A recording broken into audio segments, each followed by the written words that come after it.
গতকাল সোমবার সন্ধ্যায় জগদ্দল মণ্ডল 3-এর কার্যকর্তাকে মারধরের অভিযোগ ওঠে তৃণমূলের বিরুদ্ধে।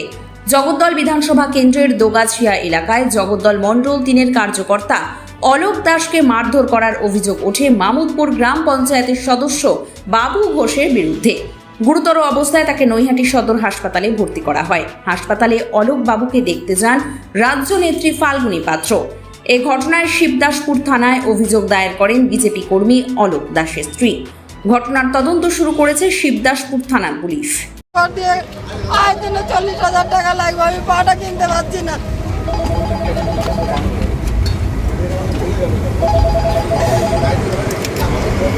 আমি একটা হ্যান্ডিক্যাপ মানুষ, ও ঠিক করলো এটা।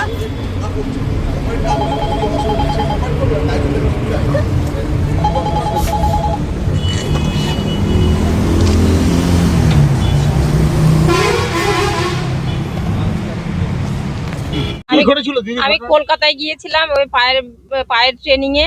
কবে? আজকে সেই তারামণ্ডলে ওখান থেকে এসে দুটো সেদ্ধ ভাত করে খেয়েছি। খাওয়ার পরে সন্ধেবেলা বলছে আমি একটু জয়দার ওখান থেকে ঘুরে আসি। আমি বললাম কি কালকে আমার বাড়িতে সাই বাবার একটা অনুষ্ঠান আছে, ওরা আমাকে চাল ডাল দিয়ে সাহায্য করে।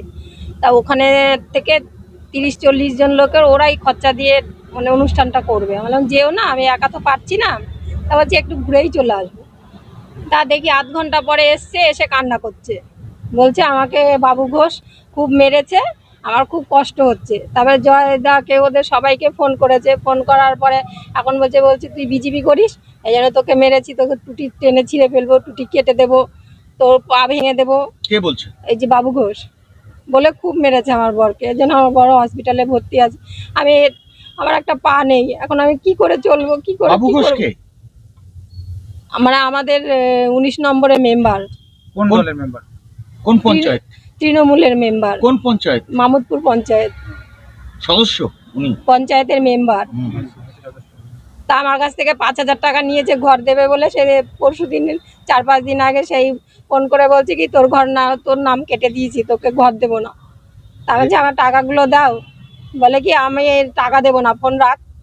খুব গালাগালি করেছে রাত্রিবেলা। টাকা কবে নিয়েছে আপনার থেকে? টাকা অনেক দিন আগে নিয়েছে। কিসের জন্য? এই ঘর দেবে বলে। ও লোন দিতে পারছিল না, বলছে টাকা দেন তাহলে তোকে ঘর দেবো। আপনার স্বামী এখন কেমন আছেন? আমি এখনো দেখিনি তো। কোন হাসপাতালে ভর্তি? নৈহাটি হসপিটালে ভর্তি। আমি এখন যাব দেখতে। আমার এই অবস্থা, আমার একটা পা নেই, আমার কত কষ্ট। আমি ব্লাউজ করে করে সংসার চালাই। আপনার নাম?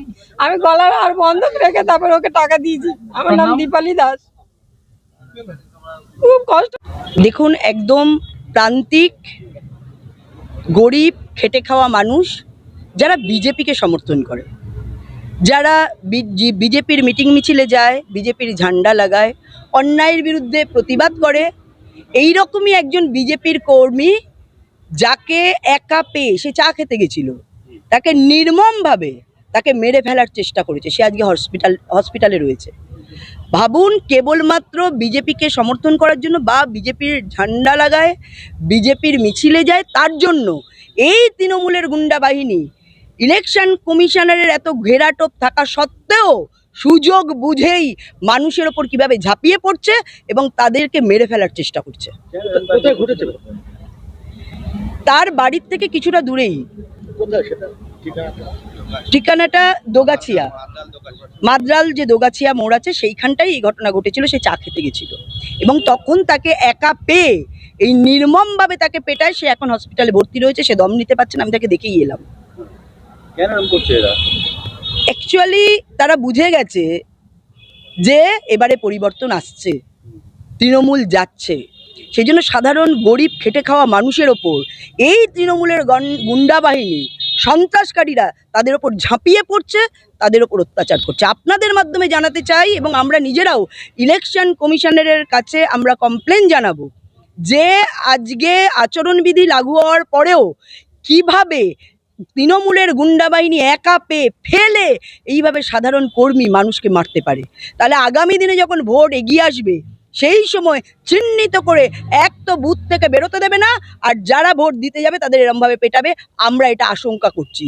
সেই জন্য এই বিষয়ে আমরা ইলেকশন কমিশনারকে জানাবো। আর দুঃখের বিষয়, যে মেরেছে সে পঞ্চায়েত সদস্য, অর্থাৎ দিদিমণি গুন্ডা কন্ট্রোল করেন। কোন পঞ্চায়েত? মামুদপুর পঞ্চায়েতেরই সদস্য। কি নাম জানা গেছে? বাবুয়া, বাবু ঘোষ। তো তাকে বাবুয়া বলে রাখে, বাবু ঘোষ তার নাম। তো দেখুন একজন পঞ্চায়েত সদস্য কিভাবে তার ক্ষমতা ধরে রাখার জন্য, কারণ এখানে সিন্ডিকেট রাজ চলে, এখানে চুরি চলে, এখানে তোলাবাজি চলে, তো স্বভাবতই এই ধরনের ঘটনা ঘটানোর জন্য, ক্ষমতাকে ধরে রাখার জন্য একজন নিরীহ মানুষকে এইভাবে তারা পেটালো, তারা ভয় পাচ্ছে। কিন্তু মানুষ 29 তারিখ সকালবেলা বুথে গিয়ে এদেরকে তাদের যোগ্য জবাব দিয়ে দেবে, কারণ গণতন্ত্রে মানুষই শেষ কথা বলে। দীর্ঘ ড্রাইভে ক্ষুধার টান কিংবা উইকেন্ডে পরিবারের সঙ্গে বাইরে খাওয়ার প্ল্যান, তাহলে হাজির হন একদম পারফেক্ট জায়গায়, কেশরী ধাবা।